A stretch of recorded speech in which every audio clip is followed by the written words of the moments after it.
Oh, isn't this exquisite? It's not just lovely. It's a pink diamond, and it comes with a price tag of $50,000. My mother-in-law, who couldn't be bothered to attend my own mother's funeral, appears to be relishing a lavish getaway with her friends, completely oblivious to my presence. She gleefully shared details about her new sparkling pink diamond ring, seemingly fueled by jealousy towards a friend who flaunted a similar ring.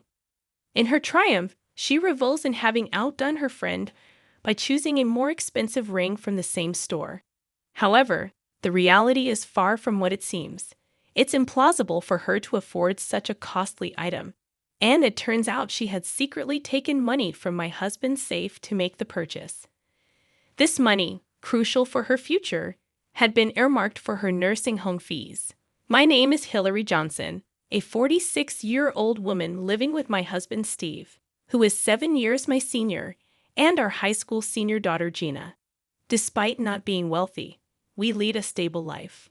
I have worked part-time at a local drugstore for over a decade, and my hobby is cultivating herbs.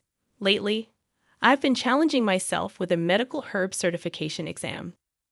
Gina and I often discuss her future dreams, bringing us joy. 6 months ago, my father-in-law passed away, introducing significant changes to our modest lifestyle.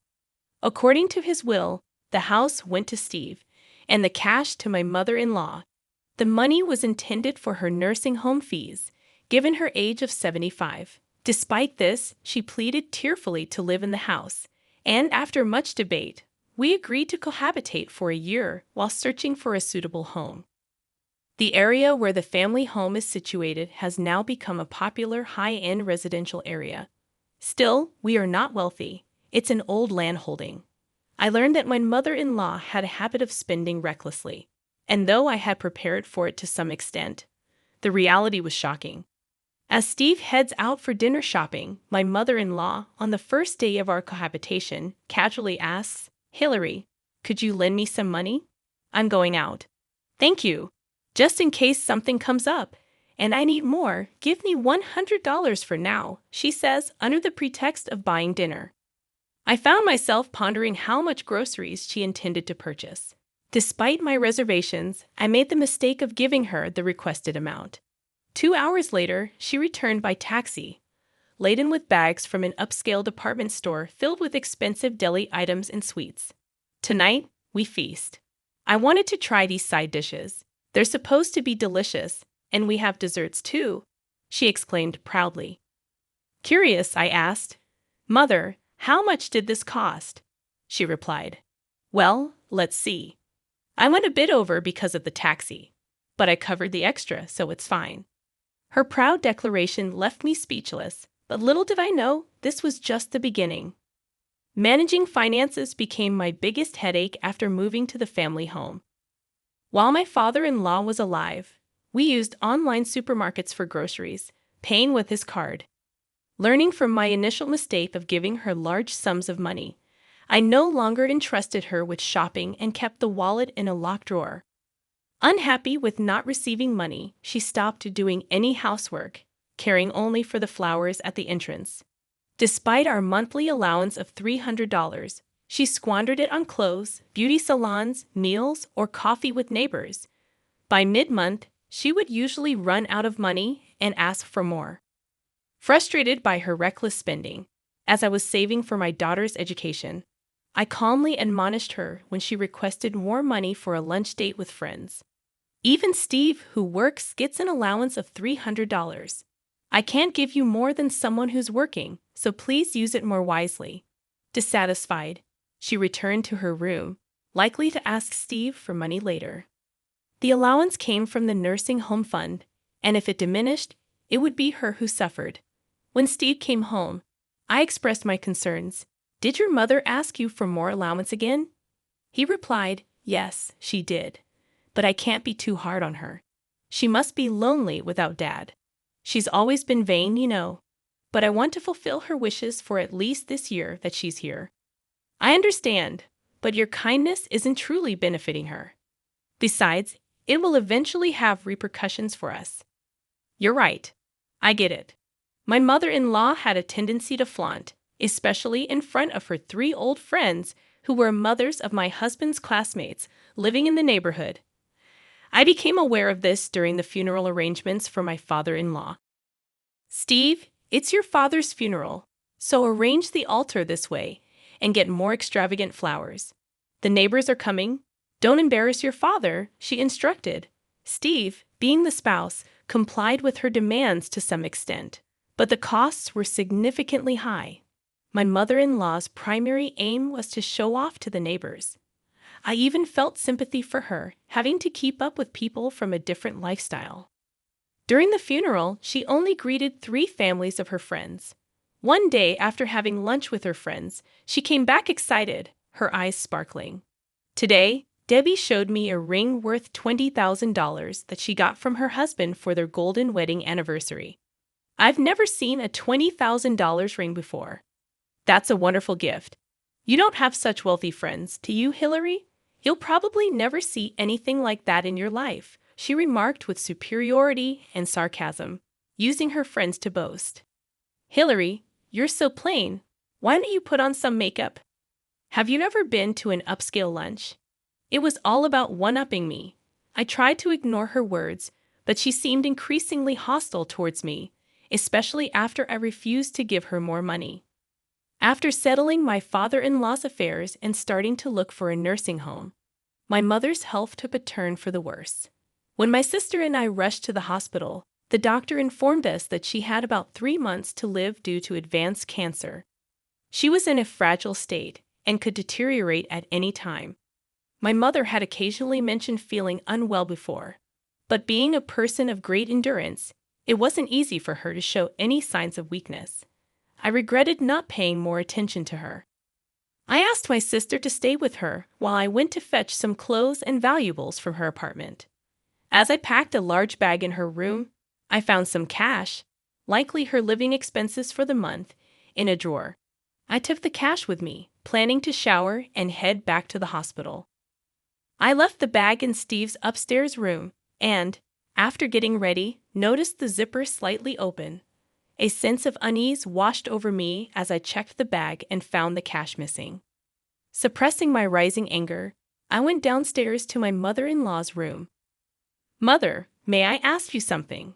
I inquired as she prepared to leave. Turning around, she asked, "How's your mother doing? I have plans with my friends right now." I confronted her. "The money that was in the bag in our room, you have it, don't you? That money belongs to my mother. Please return it." "I don't know what you're talking about. I never go upstairs." "Are you accusing me of stealing?" she retorted, rushing past me and heading for the door. "I'm going out for a fancy Chinese dinner with my friends tonight, so I don't need your poor excuse for a meal. Give my regards to your mother." With a smirk on her face, she left the house, leaving me in shock. Just then, Jenna came home and asked, "Mom, are you okay?" "Your grandmother's money. My mother-in-law took it." Unable to confront her without evidence, tears naturally started to fall from my eyes. Jenna gently stroked my back to calm me down. "That's terrible. It must have been her. I've seen her coming down from upstairs before. To think she would stoop to taking your grandmother's money. I can't forgive her. But how's Grandma? If you're going to the hospital, I'll come with you. Let's think of a way to get back at her."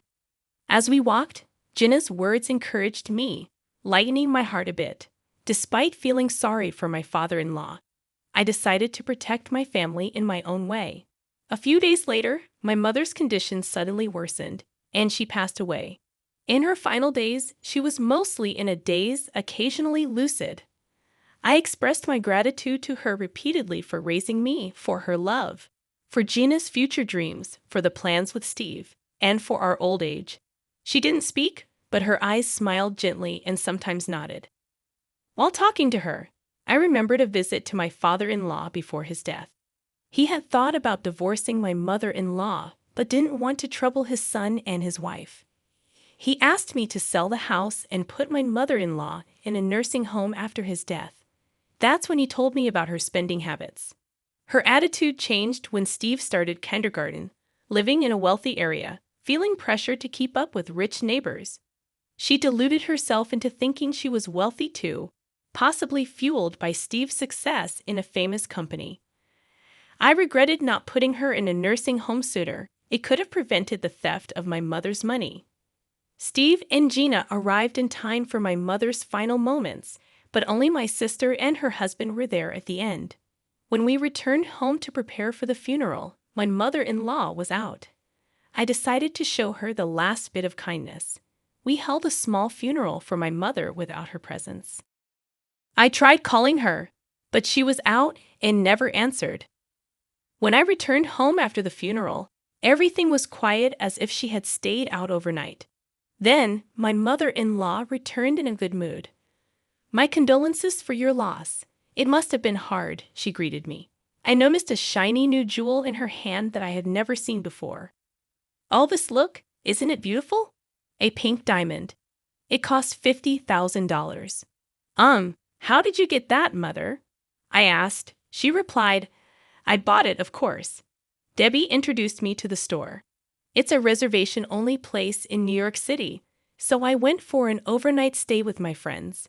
The hotel we stayed at, and the meals were wonderful." To my astonishment, my mother-in-law indulged in luxuries during my mother's funeral, enjoying an overnight trip to New York with friends. I was left speechless with disbelief. "I bought something even more expensive than what Debbie showed me. Feels good, Mother," my mother-in-law declared. I couldn't comprehend how she obtained such an expensive item. "You don't have that kind of money. How did you get it?" I questioned. Nonchalantly, she replied, "Oh, I found it in Steve's room safe. My passbook was in there with exactly $50,000. Since it's in my passbook, it's my money, right?" I felt frozen and disappointed by her actions during my mother's funeral, although, in all honesty, her behavior was somewhat expected. It was confirmed that she had entered our room upstairs. The passbook was in the safe of the study room that Steve now uses. The safe was an old dial type, and Steve, finding it tedious to turn the dial, left it unlocked, thinking the study was locked anyway. On the day my mother passed away, I intentionally left the study unlocked, suspecting that she might take the opportunity to enter our room and take the passbook from the safe. That $50,000 is from my father's inheritance. Do you understand what that means?" I asked her. Unperturbed, she replied, "I know it's my money left by your father. So what's wrong with using it?" I began to feel pity for my mother-in-law. "Sure, it's your money, and you're free to use it. But that was meant for your old age. We'll be moving out, so please manage on your own from now on."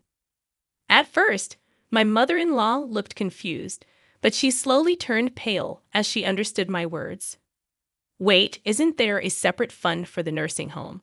It's more than this amount, right?" she inquired.